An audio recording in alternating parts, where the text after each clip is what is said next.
storm.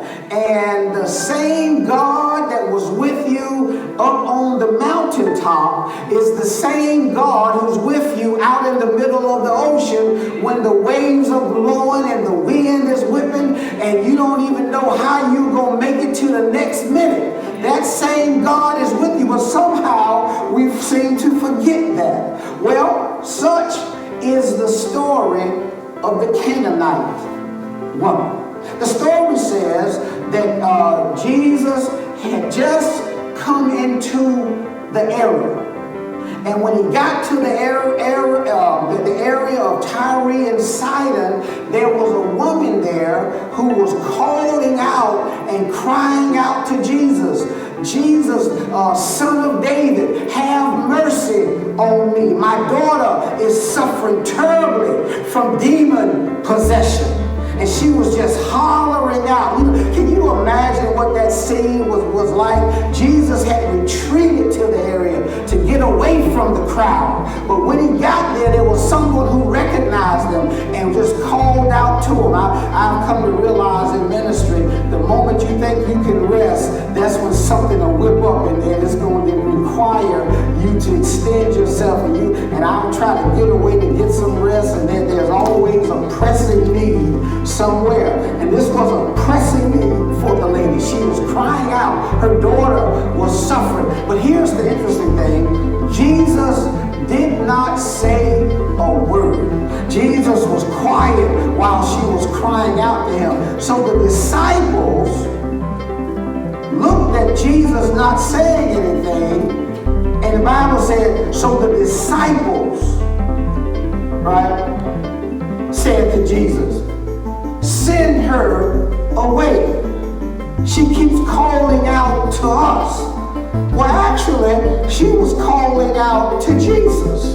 But because the disciples were with Jesus, they assumed that she was calling out to them too. I bet there are a lot of people within my hearing who know that there are a lot of folk who think that because they say they have a relationship with Jesus, that you want them just like you want Jesus. And I found out you can be mighty disappointed in life if you start looking to man to do for you what only the Lord can do for you. See, they thought that because they were with Jesus when she was crying out to the Lord, that they were crying out to them too. And their response to her was, send her away. Isn't that something? Instead of seeing what she wanted, instead of seeing what she needed, they said, send her away. And all she wanted was some mercy. But now in order to understand how significant that really is, you now have to expand the broader context of the story. You see, one of the things that the Bible does is that when you really understand what the Bible or what Jesus was doing, that Jesus was trying to get his disciples ready to take over for him when he departed the earth and went back to heaven. So really, he's teaching them how to do what he's been doing. Right? Most of us are in a class and we're being instructed by the Lord so he can entrust more ministry to us. And so Jesus was trying to get them ready. Now they had just come out of an area where they had been attacked for not washing their hands before they eat. They were getting ready to eat, and some Pharisees and some teachers of the law came and said to Jesus, why is it that your disciples break the rules of the elders and not wash their hands before they eat? Well, Jesus didn't defend that, but Jesus flipped it around and said, well, why is it that you break the command of God? You see, they were attacking the disciples, but Jesus flipped it around and said, well, let me ask you why you are breaking the commands of God. You know, a lot of people will point out your problems without realizing they've got problems themselves.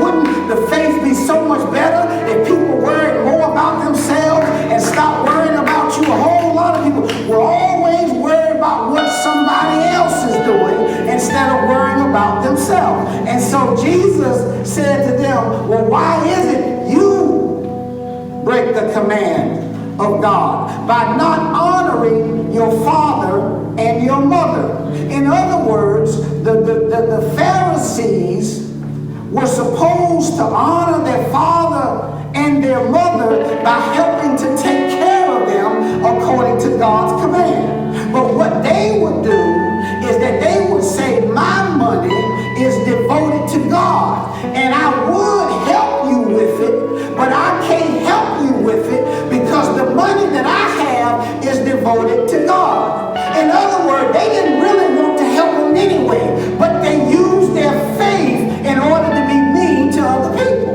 People that they should have been loving, they will say, oh, I devoted this to God. And Jesus says, that's not right.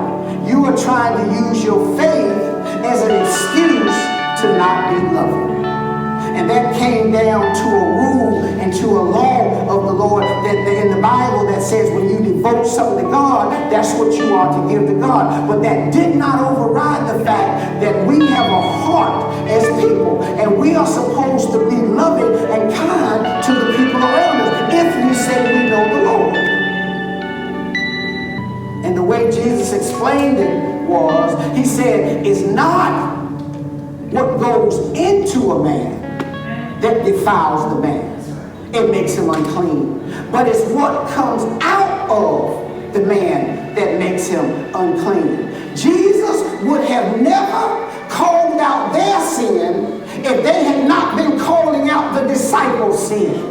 Be careful when you point out somebody else's problems, because God can always point out your problems. He put it this way: be careful when you try to pull a speck or talk about a speck in somebody else's eye when you've got a beam in your own eye. You see, a lot of people can always pick on your problems, and they don't realize they've got their own problems. They were criticizing the disciples because they weren't washing their hands when they ate. And you would have thought that once the disciples had been through that workshop, they would understand this idea of faith, this concept of faith. But here comes the test. You see, when God gives you a workshop on something, the test is, now let me see you put it into action. You see, if you're always sitting around getting a lot of word and having God pour into you and heal you, at some point, he's going to test you to see if you really got the lesson. And so Jesus retreated to another area. And when he retreated to the area, a woman comes out. Son of David, have mercy on me. My daughter is suffering terribly from demon possession. And Jesus didn't say a word because he was going to let the disciples see how they responded to her need. But instead of reaching out to help the lady, they said, cast her away, send her away. And all that the lady wanted was some mercy. And Jesus says, I am sent to the lost sheep of Israel. And the lady, then she approached the Lord. You see, she had been standing off to a distance, but she made her way to the Lord. And you can imagine when she made her way to the Lord, that the disciples, the ones who had told her to get away, were standing there looking at her with those judgmental eyes. Have you ever been in a service somewhere and you trying to get a blessing, you're trying to get a breakthrough, and people are looking at you, judging you, and you can feel it in their eyes. They are looking at you disapprovingly. They are looking at you, reminding you of every mistake you've made, letting you know they don't really like you. When you sit down, they'll kind of give you a half smile, and then when they look at you and try to shake your hand and to give you the command, the peace of Christ, their eyes are batting because they're trying to hide how they really feel about, the church can be a mean place sometimes. The church can be a cold place sometimes. But she made her way to the Lord anyhow. You see, sometimes if you really want to get blessed, you've got to press your way anyhow. You know they don't like you, but keep on pressing. You know they're talking about you, but keep on pressing. You see, the devil will try to run you away from your breakthrough, but don't you run away from your breakthrough because they don't like you. Sometimes you got to shout anyhow. Sometimes you got to praise them anyhow. Yes, I know you're looking at me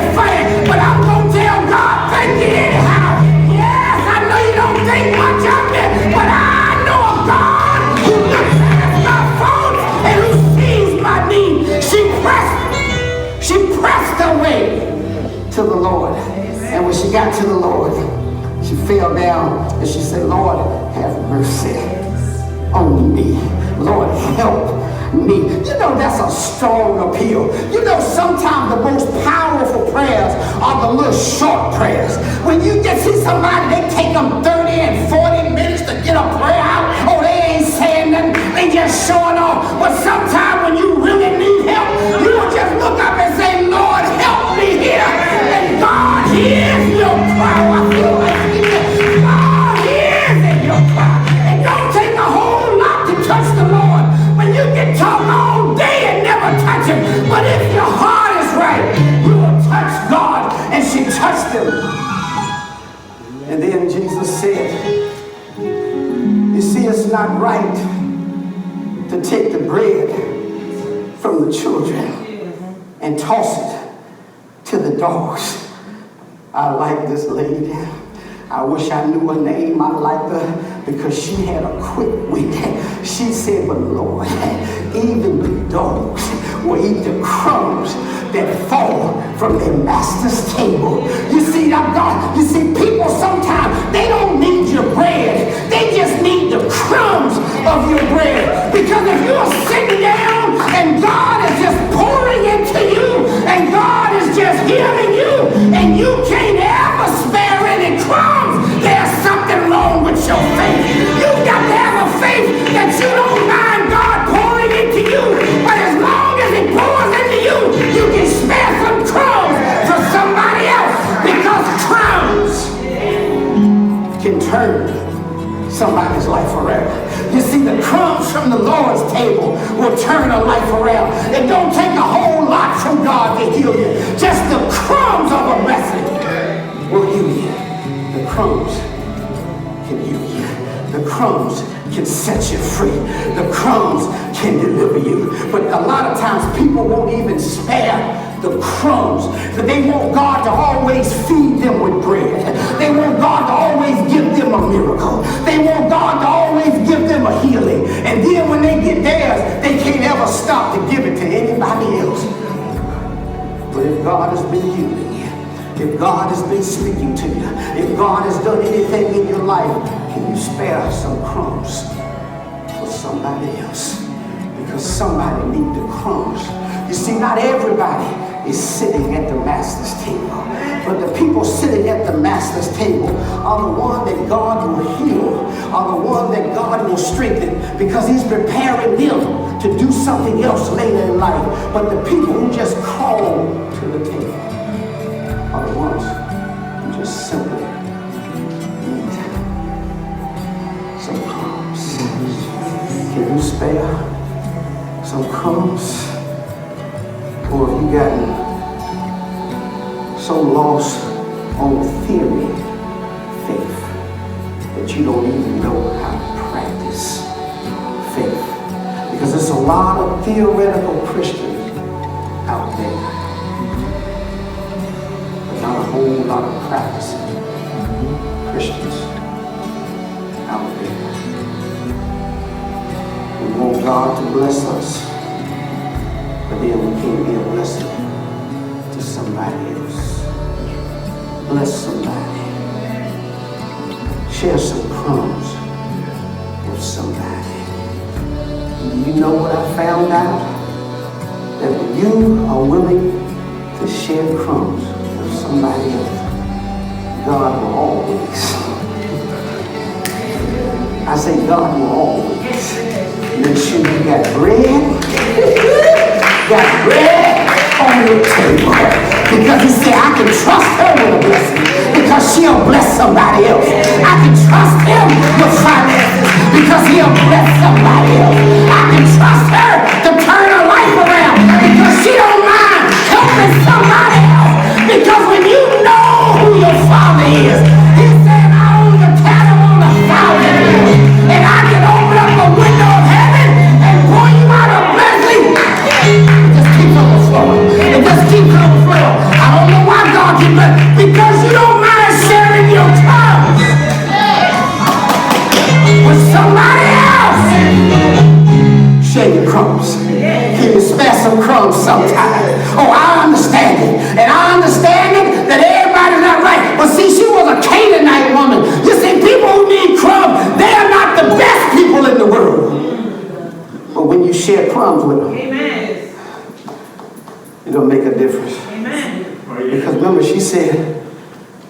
Lord, Son of David.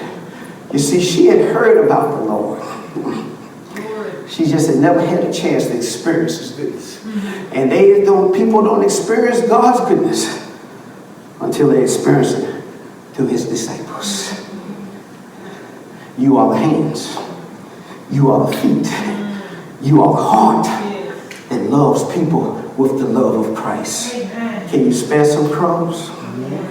I may need some one day. Can you spare some crumbs? Guess what? You may need some one day.